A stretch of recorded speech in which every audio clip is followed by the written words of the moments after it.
Câmbio. Bom dia, bom dia, bom dia. Estamos de volta através das ondas do canal Educação, minha gente, em mais uma transmissão de aulas para o curso técnico em secretariado. Estamos aqui na disciplina de Educação Tecnológica e Midiática, diretamente do Estúdio 6. Estou aqui eu e o Jackson como diretor de imagens, a Gardênia como prof assistente, e nós vamos juntos aqui até as 12 horas e 20 minutos deste dia 22 de agosto do ano de 2022, dia do coordenador pedagógico, dia do supervisor e da supervisora pedagógicas, ok? Dia do folclore. Hoje o dia está recheado aí de coisas, tá bom? Ok? Jackson, pode ampliar o slide todo aí na tela. Nós estamos falando agora, nesse instante, de pilares da segurança da informação, da segurança dos dados. Então, deixa eu calibrar aqui minha canetinha e vamos continuar aqui a nossa mão de obra. Eu estava falando da integridade, que ela pode ser corrompida, nos induzindo a tomar más decisões. E as fake news contribuem de sobremaneira para que isso aconteça. Então, integridade é isso, é a informação pura, não é? Exatamente igual quando ela sai do receptor, do emissor e chega ao receptor. Tá bom? Isso é integridade. Vamos adiante. Vejam só, um outro pilar da informação é a confidencialidade. Só pode ter acesso a essas informações quem é um público interessado nessas informações. Esse é o ponto da confidencialidade. Povo de Padre Marcos, bom dia, bom dia. A Leila da UETEP também conectada conosco aqui. Bom dia, bom dia, bom dia. A confidencialidade diz respeito ao acesso à informação, né? Só deve acessá-la quem é interessado naquela informação. Por exemplo, no e-mail de vocês, apenas você... É por isso que as plataformas, os sistemas, elas exigem o acesso à senha. Para somente quem tem a senha tem acesso àquela informação. É o e-mail de vocês, por exemplo. Né? Ok, minha gente? Mas isso entra do ponto de vista organizacional da empresa. Vocês, como futuros técnicos em secretariado, vocês vão ter acesso a informações que muita gente lá dentro da organização não vai ter. Entendem? Ok? Então, é a história da informação compartimentalizada. Vai ter acesso à informação quem tiver algo a fazer com ela, né? Mas essas informações elas são restritas. Existem inclusive níveis de segurança nesse sentido, né? A gente tem acesso a muita informação. Na medida em que você vai caindo na hierarquia, você vai tendo cada vez menos acesso às informações. Ok? De ordem mais estratégica. Sacam isso? Ok? Tudo bem? Então, esses são pontos que que merecem destaque, o da confidencialidade dos dados. A gente já discutiu isso aqui lá na aula. Isso aqui é muito rico, minha gente. Porque a gente já discutiu também que um comportamento hacker entende que sistemas fechados eles são ruins para a coletividade. Por isso que o hacker quebra a segurança da informação, ele quebra a confidencialidade e vaza os dados, porque eles entendem que aqueles dados vazados são importantes para a democracia e para que as pessoas, entendendo que informação é poder.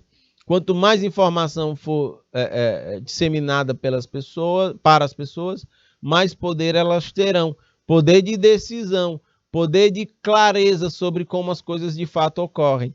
Sacam? Olha como uma coisa, ela literalmente entra em choque com a outra. Né? Os sistemas abertos entram em choque com os sistemas fechados. Porque entendem que a informação é estratégica e que nem todo mundo deve ter acesso a ela e que isso garante a segurança do sistema como um todo. É muito interessante esse choque aqui de concepções. Uma pensa num sistema aberto como bom para a sociedade, o outro entende como sistemas fechados são importantes porque eles garantem a propriedade da informação, a propriedade intelectual, sacam?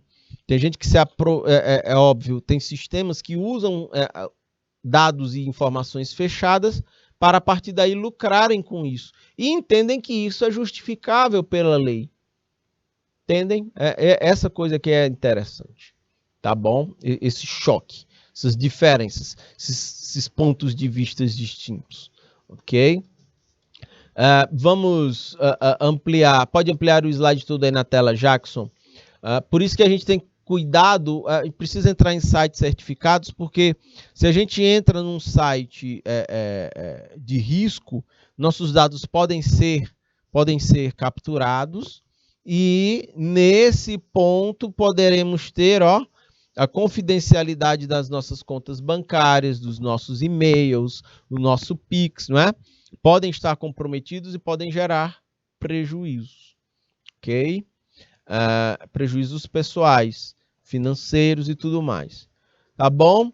Um outro ponto, está muito ligado à confidencialidade, também é o da disponibilidade dos dados.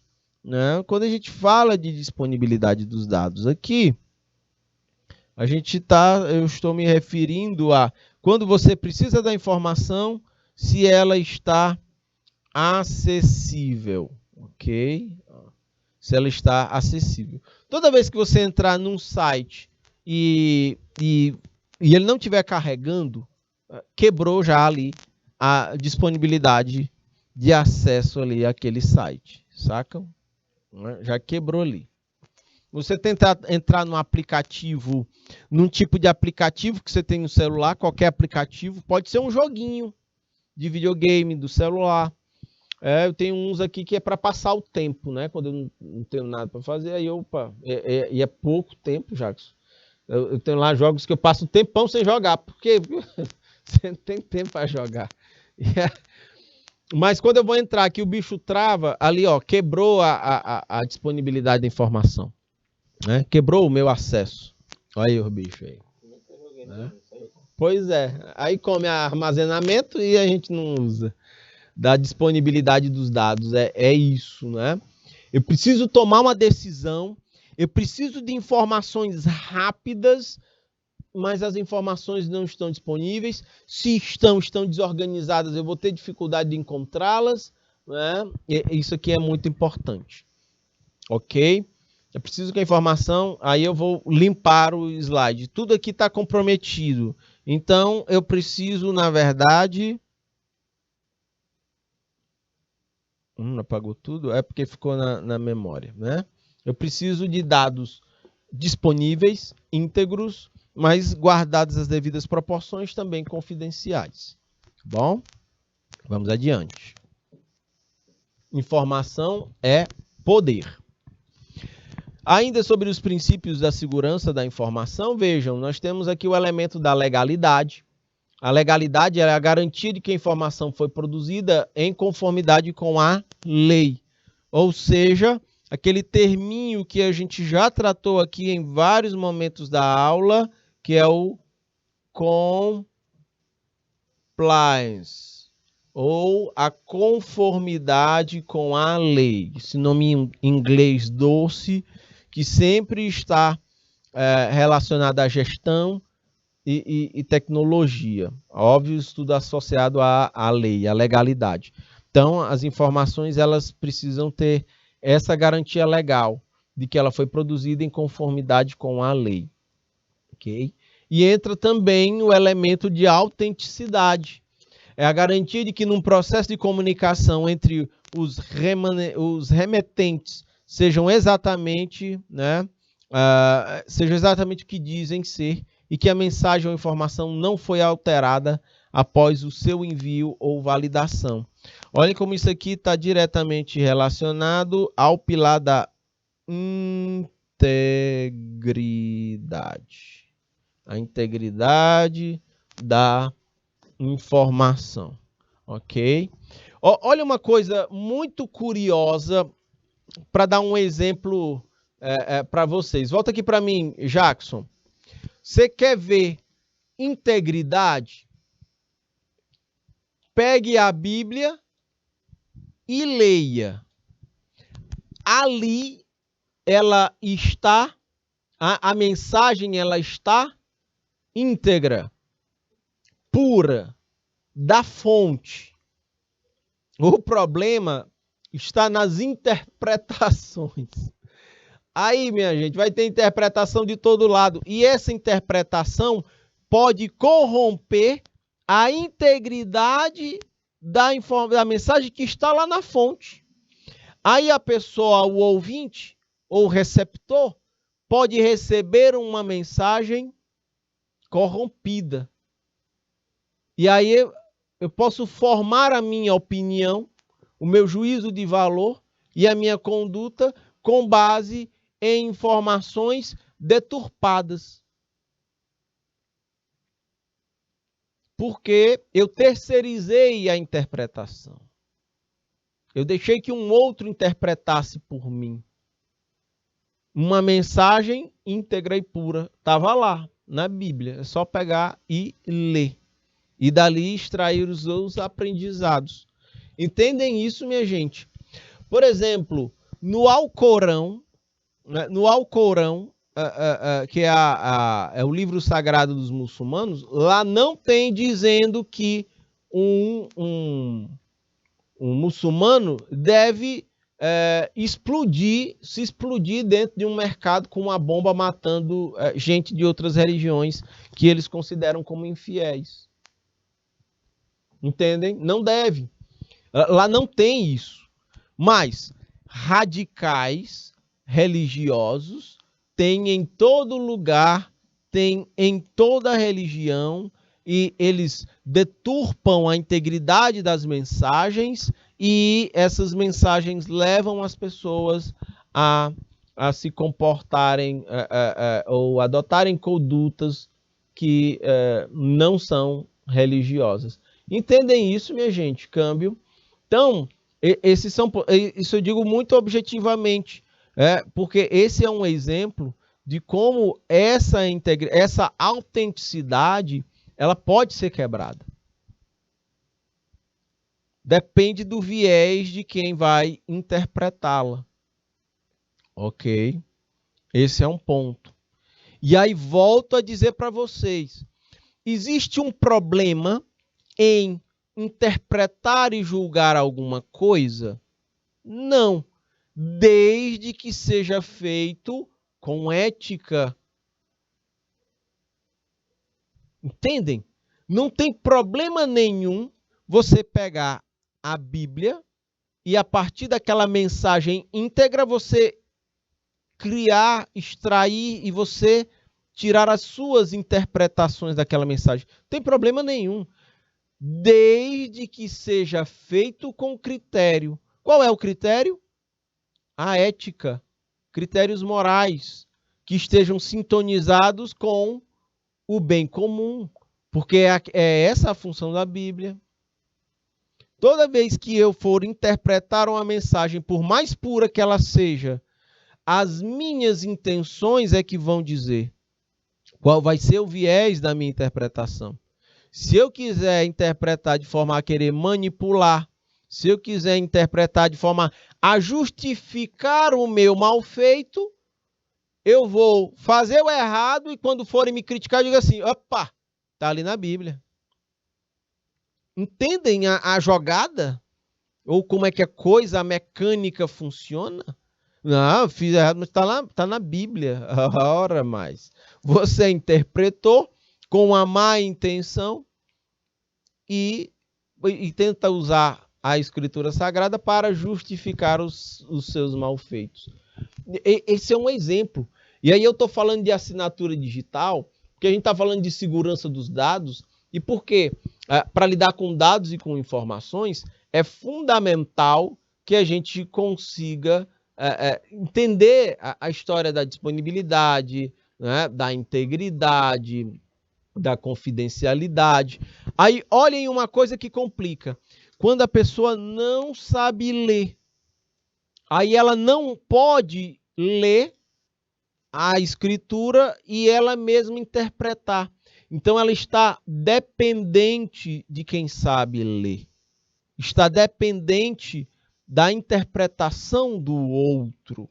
E aí depende como é que essa interpretação será feita. Entende? Aí é delicado.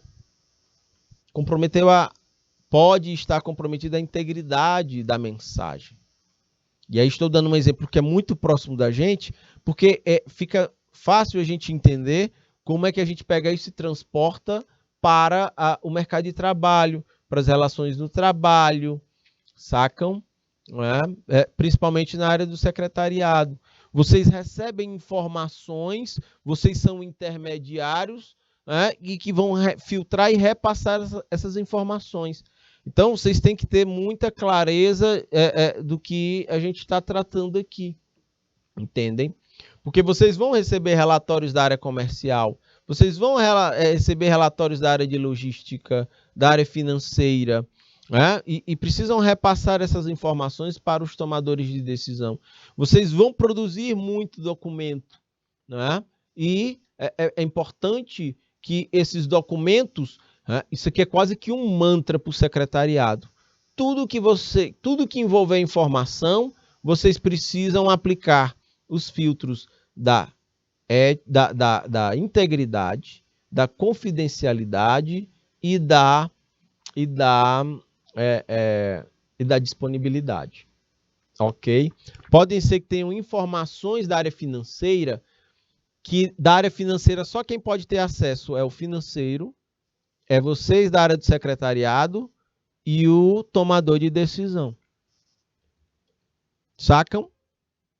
Ela precisa ser restrita a esse público, porque se essa informação vaza e chega para a área do marketing, pode gerar ruído de comunicação para a empresa como um todo. Entendem isso? Câmbio. Pode ampliar, se vazar para fora da organização, isso pode ser usado contra a organização. Por isso que quanto menos gente souber, melhor. Por isso que ali da área financeira, gestão, tomador de decisão, área de secretariado. Por quê? Porque se for uma informação financeira que mostra que a empresa está em dificuldades financeiras, isso pode ser usado contra a empresa. Não é interessante que o mercado saiba que a empresa está com dificuldades financeiras, a não ser que não haja outra forma, a não ser que a coisa esteja tão grave assim. Entendem?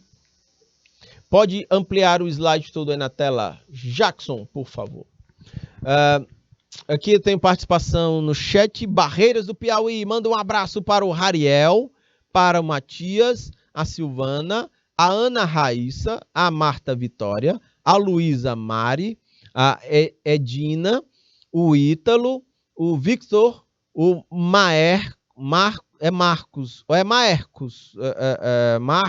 Marcos Paulo, certamente, né?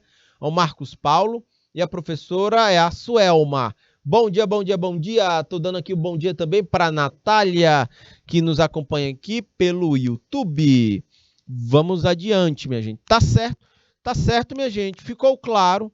Faz sentido isso que eu estou dizendo? Sim ou não, por favor, fiquem à vontade, fiquem muito à vontade para compartilhar suas observações, dúvidas ou exemplos, tanto pelo chat do IPTV como pelo chat do YouTube. Aí aqui, vejam, um exercício básico. Assinaturas digitais desempenham um papel importante na segurança de sistemas computacionais.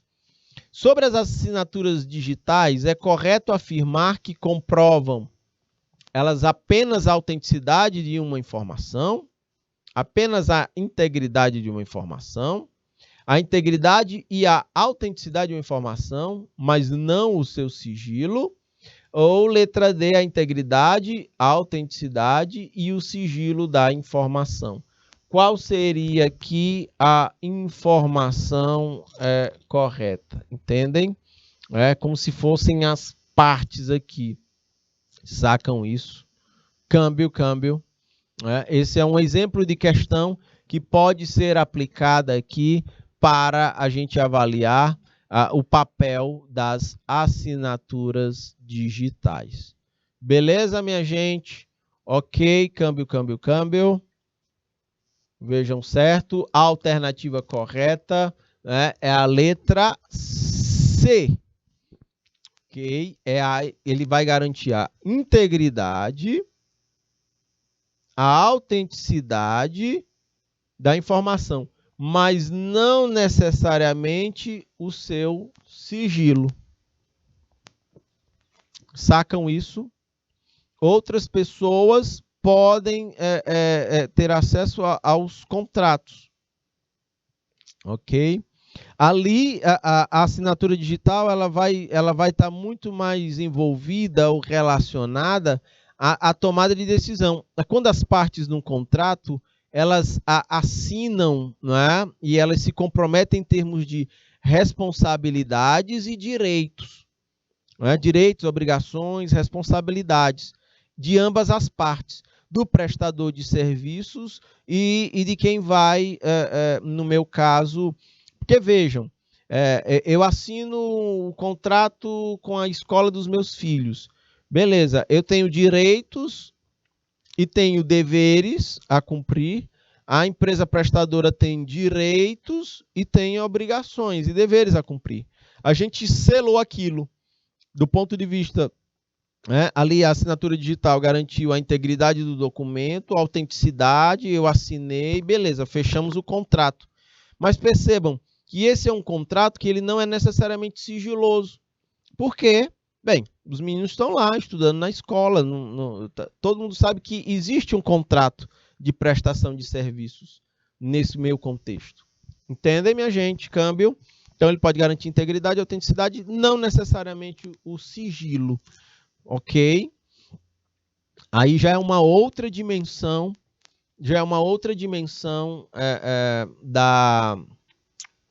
da segurança dos dados. Tem uma outra questão aqui sobre as assinaturas digitais. É incorreto afirmar, a ideia é marcar a equivocada, a errada. A assinatura digital é criptografada?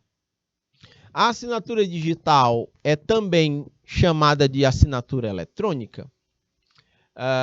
Uma propriedade de assinaturas digitais é a autenticidade, ou seja, o receptor deve poder confirmar que a assinatura foi feita pelo emissor. E letra D, uma propriedade de assinaturas digitais é a integridade, ou seja, qualquer alteração da mensagem faz com que a assinatura não corresponda mais ao documento. Didaticamente, vamos aqui apurar qual é a alternativa correta. Povo de Beneditinos, letra B. Né? Assinatura digital. Aqui está dizendo aqui, né, sobre as assinaturas digitais, o que é incorreto. Ou seja, o que é correto dizer? É correto dizer que a assinatura digital é criptografada, correto. Uma das propriedades da assinatura digital é a autenticidade, correto. Que uma das propriedades da assinatura digital é a integridade, está correto. Que a assinatura digital também é chamada de assinatura eletrônica, aqui está errado. Letra B. Né? Beneditinos e povo de fartura do Piauí. Câmbio. Beleza? Vamos adiante. Ainda tratando de assinatura digital, para assinar digitalmente um documento, é necessário que o documento, primeiramente, esteja digitalizado e esteja de posse da chave pública de quem vai receber o documento, podendo ser uma pessoa física ou uma pessoa jurídica. É interessante como o mercado vai se ajustando. Não havia a necessidade de assinatura digital quando não havia um ambiente com internet. com interação remota, à distância. Hoje existe. Por exemplo, volta aqui para mim, Jackson.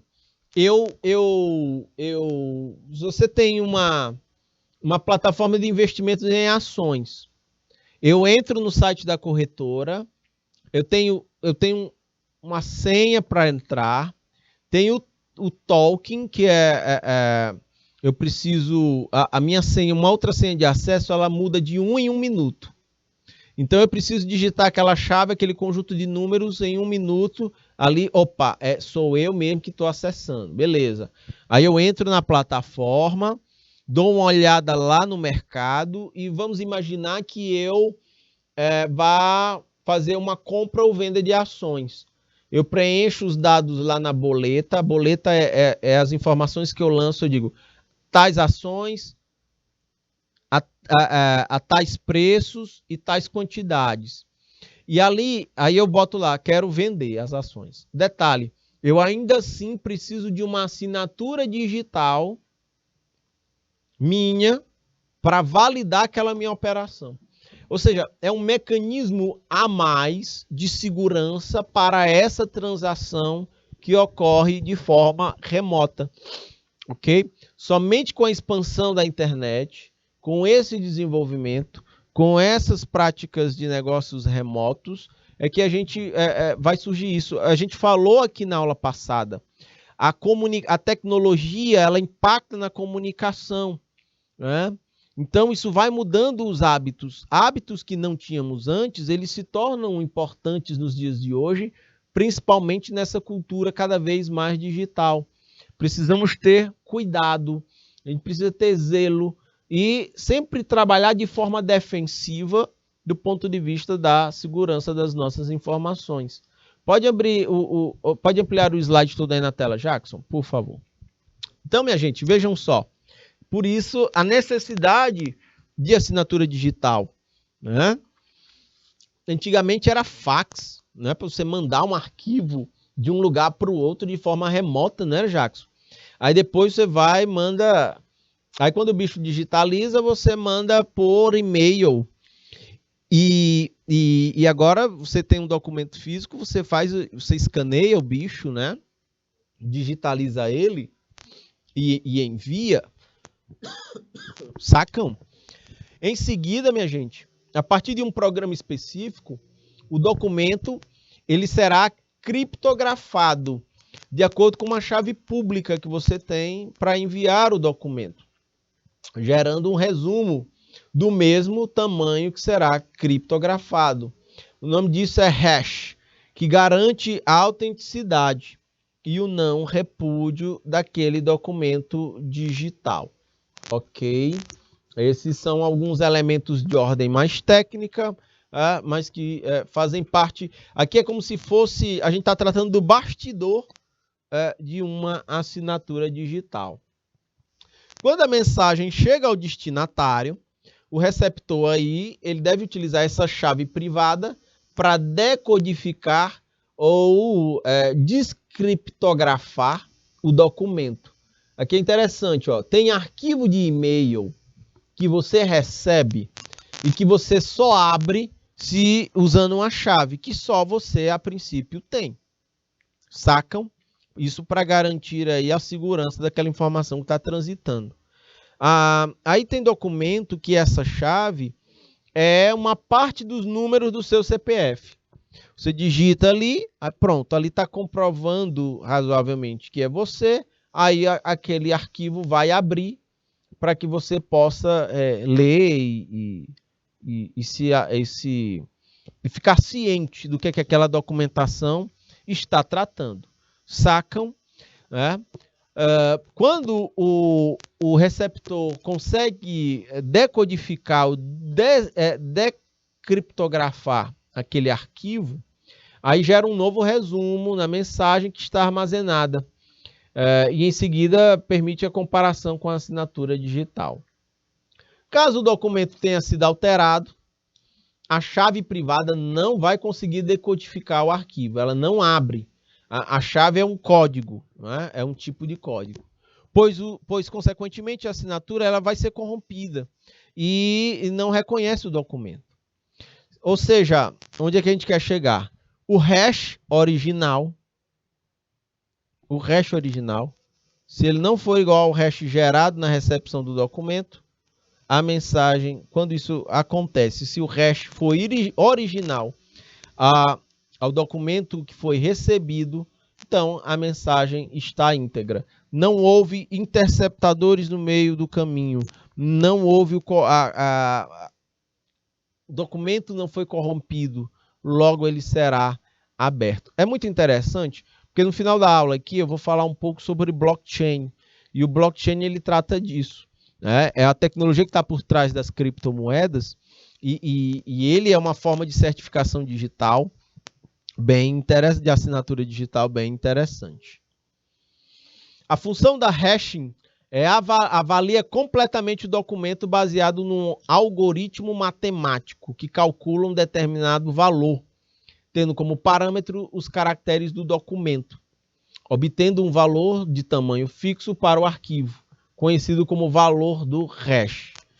Esse tipo de informação, percebam, ele tem uma natureza muito grande de TI, de tecnologia da informação. Para um profissional técnico em secretariado, é fundamental saber esse tipo de conteúdo, ter um domínio profundo desse tipo de conteúdo? Não. Na verdade, aqui é a título de conhecimento. Para vocês, enquanto futuros técnicos em secretariado, o principal é vocês saberem operar a plataforma, ter o domínio operacional da plataforma. Quando eu digo isso, receber saber a mecânica da plataforma através da qual você vai usar a assinatura digital. É saber mexer na plataforma. Abriu, você sabe o que fazer você tem acesso à chave, você vai colocar a chave lá numa determinada área, que vai abrir o documento para que você tenha acesso. É essa a mecânica que você precisa ter para lidar com a assinatura digital. Esse conteúdo mais específico, ele está muito mais focado para a área de tecnologia, ou seja, ela é de interesse muito mais da área de tecnologia do que da área de secretariado. Vocês vão precisar saber operar a plataforma, né, de assinatura digital. Com o uso aí, de complexos algoritmos matemáticos, é muito difícil desvendar uma chave privada através de uma chave pública, garantindo a segurança e a credibilidade do processo. Isso aqui é que é importante para vocês. A assinatura digital, ela garante a segurança e a credibilidade do processo. Esse é o ponto-chave. Vou até destacar em amarelão aqui, né, a assinatura digital.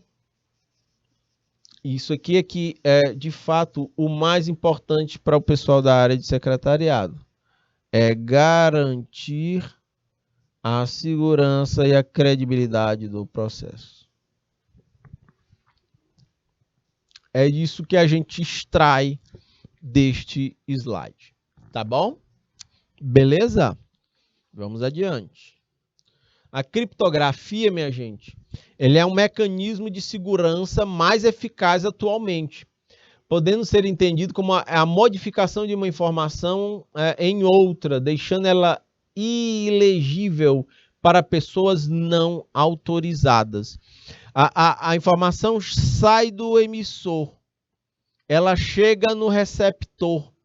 O detalhe é que se essa mensagem ela for interceptada, se outro no meio do caminho do processo, deixa eu deixar mais claro aqui. Eu tenho aqui deixa eu botar o vermelhinho, eu tenho o emissor. Sacam? E eu tenho o receptor aqui. E tenho o receptor aqui. Vamos imaginar que eles compartilham uma chave. O detalhe é que se essa informação ela for no meio do caminho, eu tenho um caminho aqui,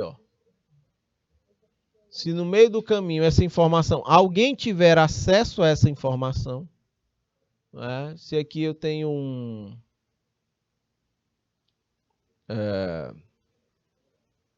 uma interceptação, deixa eu botar com fininho, só um minutinho. Se eu tiver aqui um interceptador, aqui, o interceptador, um intermediário, alguém que não tenha a chave, ele não vai conseguir ler o arquivo. Ele não vai ler no meio do caminho, né? Ele não vai conseguir, porque ele não está autorizado. Ele não tem a chave. A chave está aqui. Chave, que é o código. E ela está aqui. Chave. Ela está com o emissor e com o receptor. Se houver um interceptador, ele não vai conseguir ler, ele não vai conseguir decodificar, né? Por isso, digitalmente, a criptografia ela tem sido bem interessante como forma de manter a segurança. Volta aqui para mim, Jackson. Olha que coisa interessante. E aí eu não estou falando mais só da vibe digital. Quando eu mencionei para vocês, né, na aula passada sobre a história dos códigos, da mímica e da liberdade de expressão através da mímica, e eu disse para vocês que alguém foi pego fazendo um sinal, né, de supremacista branco numa transmissão e que ele foi pego, ó, aqui é um código. E ele estava passando esse código para alguém. Só que esse código aqui, ele não estava criptografado. Por quê? Porque quem viu a mensagem e sabe, né, e tem conhecimento de que esse é um símbolo supremacista branco, o pessoal olha e diz assim, epa, porque essa é uma informação que existe.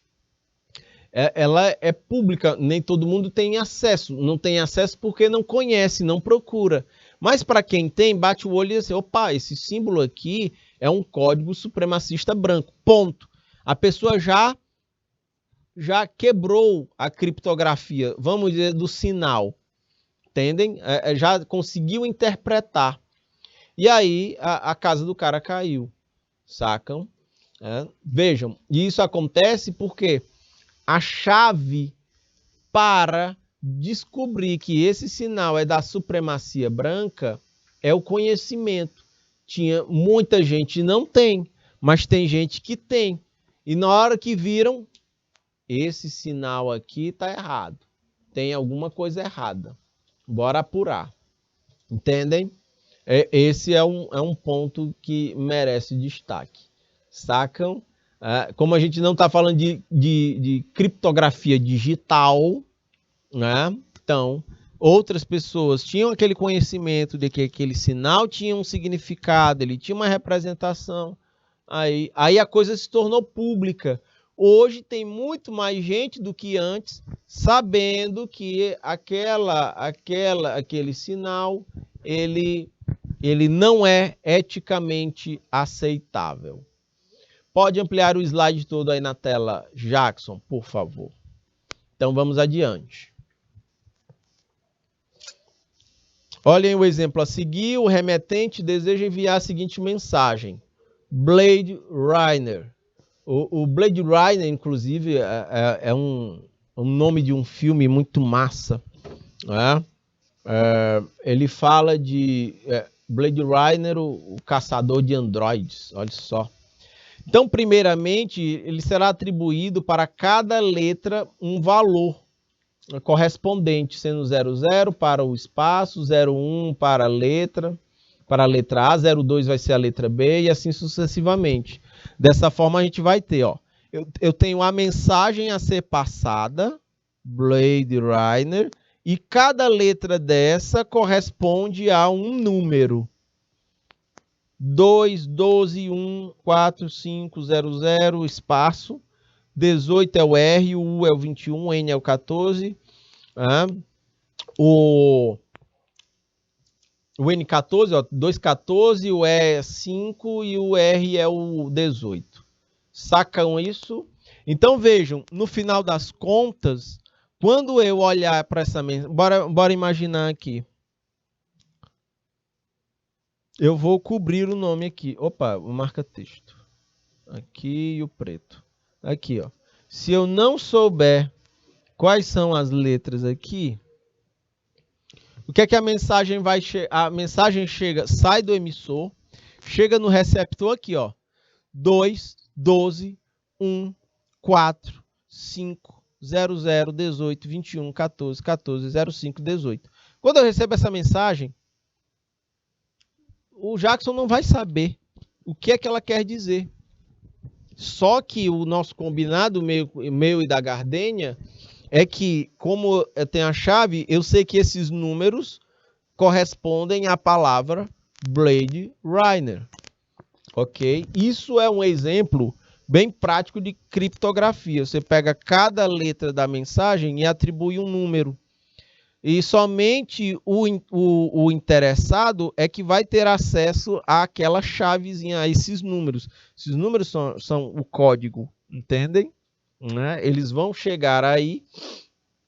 Quem não for interessado na mensagem, não tendo código, ele jamais vai saber que esse conjunto de números representa a palavra Blade Runner. Tá bom? Isso é um exemplo de criptografia. Só um minuto. Beleza, pronto. Ó. Agora aqui sim. Você precisa ter essas duas informações para conseguir decifrar a mensagem. Ok? Sim ou não, câmbio. Você tem que ter as duas. Se você tiver incompleta, você não consegue decifrar a mensagem. Se tiver uma parte faltando. Aqui, vejam só Blade Runner, você tem um código, os valores estão agrupados em um conjunto de 5 letras e no final deve ser preenchido com espaços em branco. Né? Ok, minha gente, tudo bem? Aqui é criptografia. Olha aqui. Utilizar como chave também um conjunto de 5 números que deverão ser somados a cada conjunto correspondente da mensagem e deve ser decodificada. No exemplo, a chave é 10, 8, 4, 11 e 2. O resultado é esse aqui. Aí nós temos esse exemplo de como é que se quebra a criptografia. Tem um exemplo, tem um filme muito interessante que ele trata dessa questão. Volta aqui para mim, Jackson. O nome do filme é O Jogo da Imitação. Ele é um grupo de cientistas que foram reunidos, se eu não me engano, pela Inglaterra, para que eles conseguissem decodificar as mensagens nazistas. Os nazistas ficavam se correspondendo, né, sobre os planos de guerra, e esse grupo de cientistas, eles interceptavam as mensagens e tentavam decifrar, porque essas mensagens eram codificadas. Só quem tinha acesso à chave eram os alemães. Então eles tentavam quebrar essa codificação, tentavam traduzir essa mensagem para saber exatamente quais eram os planos dos alemães e eles conseguirem se antecipar nas estratégias de guerra. Assistam o filme, O Jogo da Imitação, é bem interessante, tá bom? É o cara que faz o Doutor Estranho no filme da Marvel, é o Benedict Cumberbatch, o nome dele.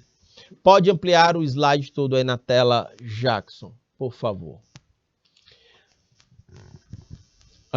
É interessante aqui, olha, um exercício de férias nos Emirados Árabes. A conselheira Tracy recebe uma caixa de chocolates, né, Cretariano, favorito, juntamente com a mensagem criptografada do remetente, revelando a sua identidade. Usando o exemplo de criptografia, né, decodifique a mensagem, olha só, chega a mensagem lá junto com a caixa de chocolate. MPHK-CE-SEV-GU-GS-RKVV-ECB. E a chave é 00, 07, 05, 03, 02. Decodifique para saber o nome do remetente. Aí a gente tem todas as etapas para, a partir dessas informações, decodificar esta chave. Olha aqui. Decodifique a mensagem aqui. Essa sopa de letras aqui. E a chave é 00, 07, 05, 03, 02. Aí nós temos o agrupamento das letras aqui. Ó, as letras estão agrupadas aqui, ó. Aqui. Parou no G. Parou no K. E vai finalizar lá no B. Temos 1, 2, 3, 4 grupos. 1, 2, 3, 4 de 5 letras. Ok? Tá aqui o código. Aqui são as representações das letras, né? E seguindo aqui adiante, nós temos os cálculos feitos a partir dessas letras. E aí a gente vai encontrar o significado da mensagem. Michael é o seu noivo, que mandou a caixa para a Tracy, se eu não me engano é o nome lá da nossa artista do código. Ok, minha gente, é bem interessante essa pegada. Vejam só, falando de assinatura eletrônica, ela se refere a qualquer processo eletrônico que indica a aceitação de um contrato ou de um registro. Para isso, a assinatura eletrônica pode ser usada para uma grande variedade de métodos de autenticação eletrônica, para verificar a identidade de quem assinou. Pode ser o e-mail, o ID corporativo, pode ser uma proteção por senha, um PIN de um celular. Os celulares de vocês podem ter um PIN, que é um código lá de acesso, é uma estratégia de segurança digital para que nem qualquer pessoa que pegue seu celular consiga abri-la. Você pode fazer o PIN lá, que é o código de acesso. Você pode usar ou não. Se não usar seu celular, qualquer pessoa que pega pode acessá-lo abertamente. Se você usa, a pessoa precisa de uma senha e para isso ela precisa pedir essa senha para você. Ok? A assinatura digital aí é um tipo que usa um certificado digital. Por isso que na questão anterior foi destacado que elas são diferentes. É um tipo de assinatura eletrônica que usa certificado digital de um provedor de serviços de segurança, como uma autoridade de certificação. É como se fosse um cartório que vai validar aquela assinatura. Ok? Os certificados digitais demonstram prova de assinatura vinculando o certificado digital associado a cada assinatura ao documento usado. Entendem? Câmbio. Essa é a diferença. A assinatura eletrônica, a digital, ela necessariamente usa isso aqui, usa um certificado digital de um provedor de serviços de confiança. Essa é a diferença, essa é a questão. Esse provedor tem uma plataforma, né? Esse tipo de serviço ele é pago, né? E aí entra na história lá da propriedade intelectual. Quem desenvolve a solução acaba comercializando para que ele possa gozar dos direitos de receber a grana, de se remunerar e está estimulado a criar outros tipos de soluções para o mercado. Para a obtenção de uma assinatura digital, é necessário uma autoridade certificadora que faça esse serviço, tendo como uma função aí averiguar a identidade de um usuário, né, e agregar a ele uma chave, né, que vai permitir com que ele possa acessar a informação daquele documento. Esse conjunto de informações ele é introduzido em um documento denominado certificado digital. É importante citar que o certificado digital funciona independente da assinatura digital. Essa tecnologia, minha gente, ela é composta de um conjunto de informações referentes à entidade para a qual o certificado foi emitido, baseando-se na criptografia da chave pública, garantindo assim outros aspectos da segurança da informação. Ou seja, se tiver isso, o que acontece? Nós vamos ter a autenticação da documentação daquelas informações e o não repúdio, ou seja, ela será aceitada, não é, como válida, como original, como uma documentação oficial, meus caros futuros técnicos em secretariado. Algumas informações são introduzidas no certificado digital para que seja feita a autenticação do remetente, né? De acordo com o site da SERPRO. Por exemplo, de algumas informações introduzidas no certificado digital. Vai ter o nome, o endereço e a empresa do solicitante. Vai ter a chave pública do solicitante. Validade do certificado. O nome e o endereço da autoridade certificadora. Política de utilização, ou seja, os limites de transação. Essas aqui são algumas informações que vão constar dentro de um certificado digital. Na identificação digital é utilizada a técnica da criptografia assimétrica. Entendam por assimetria, toda vez que eu falar de assimetria, ela está falando de uma distribuição, mas é uma distribuição como ela é. O que é simetria? É uma perfeita distribuição. Essa aqui é uma distribuição, né, imperfeita. Na verdade, tá me faltando aqui um sinônimo para eu não dizer que é uma má distribuição. É uma distribuição assimétrica, é uma distribuição, vamos dizer assim, como se ela não fosse perfeita. É uma distribuição, me faltou aqui um sinônimo para isso. É uma distribuição, não é como se fosse injusta. É uma distribuição, tem algumas características. É como se ela fosse uma distribuição. Me faltou aqui a palavra mesmo. Deixa eu usar bem aqui eu tenho uma má distribuição. Aqui é quando nem todo mundo tem acesso à informação. Ou seja, a simetria é a perfeita distribuição. Todo mundo tem acesso. Aqui é quando só alguns têm acesso a essa informação. Por isso é a simetria, ok?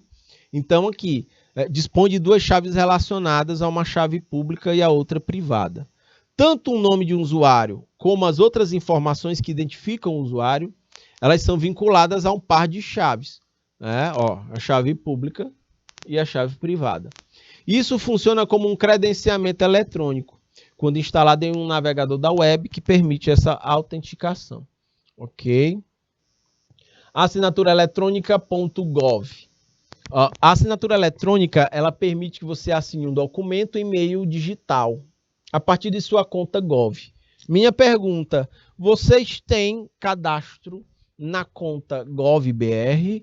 Este aqui é o site oficial do governo federal, né? E que todo mundo, ele integra informações. Por exemplo, o seu número SUS. Né? Tinha que fazer, exatamente. O Jackson, para receber os 2 contos dele lá do Banco Central, ele fez, todo mundo tinha que fazer. Porque é uma forma de centralizar e de garantir a autenticidade daquela transação, né? É como se o Banco Central ele fosse um hub, o grande ponto de referência. sacam isso. Então todo mundo tem. Ele integra aí dados do SUS, né? O seu número do SUS, o número FGTS, você consulta através do gov.br e várias outras informações, imposto de renda, INSS, tudo isso. Então, ele faz até reconhecimento, né, Jackson? É reconhecimento facial até. O meu já tá nessa vibe aí. Isso. Carteira de trabalho, digital, você acessa tudo. Então, o documento com assinatura digital tem a mesma validade do documento físico, né? E tem essa lei aí, ó. Ela é muito nova, viu? É de 2020, né? Um dia desses. Quem pode usar o serviço? Para utilizar o serviço de assinatura digital do GovBR, você precisa ter uma conta validada, né? Reconhecimento facial pelo aplicativo do governo, bancos credenciados e certificado digital. Quem pode usar essa ferramenta digital sem pagar? Pelo GovBR você não paga. E eu trouxe aqui, rapidamente, para fechar nossa aula, o blockchain, né? O blockchain é considerado por alguns especialistas como uma inovação tecnológica mais importante desde a criação da internet. Ele é quem está por trás de todas as transações que envolvem criptomoedas. Ele é uma rede de registros de informações distribuídas e que sofrem alterações através de blocos de transações protegidas por criptografia. O blockchain ele reduz custos de instituições bancárias, ele pode gerar uma economia muito expressiva pela eficiência operacional que ele tem, ele armazena dados, ele faz transações em lotes, ele gera uma transparência para transações financeiras através das quais eu posso fazer sem usar sistema bancário. É um outro tipo de assinatura digital. Volta aqui para mim, Jackson. Minha gente, são 12 horas e 20 minutos. Eu estou encerrando o nosso encontro por aqui. Grande abraço. Fiquem com Deus. Até a próxima. Tchau, tchau.